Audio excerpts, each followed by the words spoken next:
परम आदरणीय हमारे अपने समाज के बड़े बड़े बुद्धिजीवी प्राणी और हमारे युवा वर्ग, साथ ही साथ हमारे छोटे नन्हे मुन्ने बच्चों, आज ये बहुत ही पावन दिन है कि आज हम गणतंत्र के 75वें वर्षगांठ में पहुंचे हैं।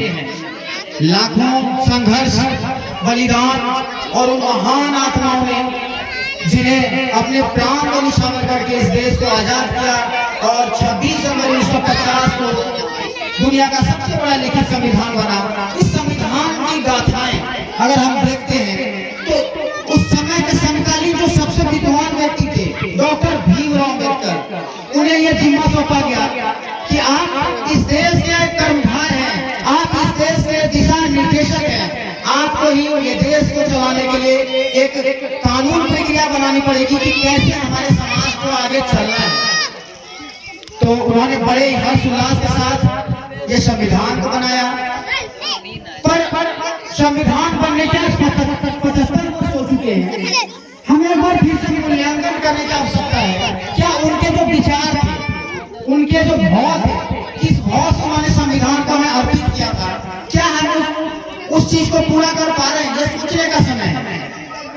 और मैं ये चाहूंगा कि हम जब सब एक जगह पर इकट्ठा होते हैं तो यही सबसे बेहतर अवसर होता है कि अपने जो संदेश होता है उनको आपस में फैलाया जाए।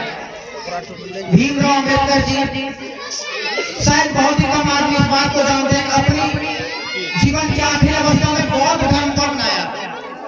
ये हमारे लिए बहुत ही शर्म की बात थी कि एक इतने बड़े पढ़े लिखे विद्वान व्यक्ति जिन्होंने अपनी पूरी जिंदगी अपने देश के लिए लड़ाई में लगाया, उन्हें अंतिम समय में बौद्ध धर्म अपनाना पड़ा। क्या कारण हो सकता है, क्या वजह, जिन्होंने पूरी जिंदगी को अपना एक संघर्ष लगाया और अंततः वो बौद्ध धर्म को अपनाया? ये शर्मिंदगी वाली बात है कि हमें इस समाज में उनकी जो भावना थी, उनकी जो विचार थे, इस सब एक साथ चले, कंधे से कंधे मिला के चले। हमें आवश्यकता नहीं है किसी के दरबार किसी के घर पे जाने की, बस मित्रता का भाव, प्रेम सदैव बना रहे, यही उनकी एक आशा थी देश के प्रति। शायद अभी तक वो मेरे विचार से इतना मुकाम हम हासिल नहीं कर पाए। तो मैं अपने आने वाले जितने भी युवा हैं सभी में एक साथ चले और साथ ही साथ और भी महत्वपूर्ण तत्व जो है जिन्हें मूल्यांकन करने की आवश्यकता है हमारे समाज को करने के लिए, मैं ये जरूर कहना चाहूंगा कि आप अपने बेटी, आप अपने घर से जब भी उनके रिश्ता की बात करते हैं तो एक सशक्त लड़का ढूंढते हैं। मैं ये चाहूंगा कि आप सशक्त लड़का ढूंढने के बजाय अपनी बेटी को सशक्त बनाइए, जो उनके साथ उनके जीवन के अंतिम समय तक उसकी शिक्षा जो है उसके साथ रहेगी।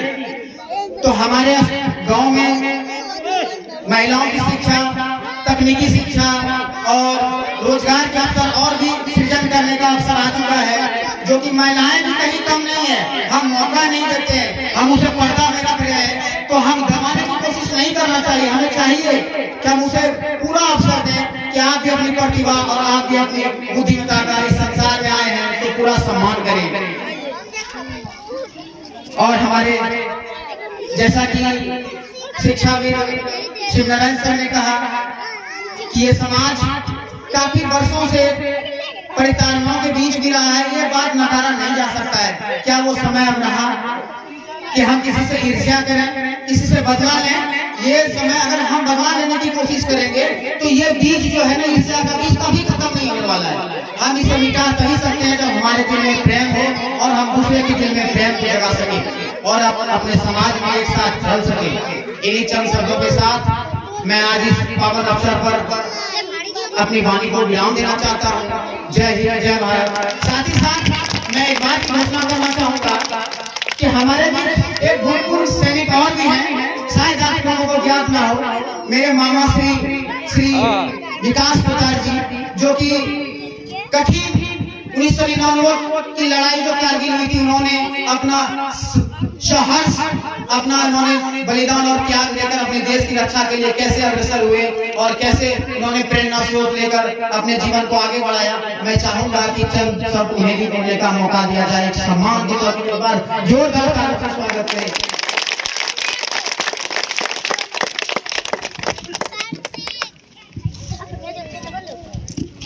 आदर्श ग्राम गुड़गम्मा के सभी बुजुर्ग, बच्चे, युवा जो भी आए हैं, बहुत खुशी हुई।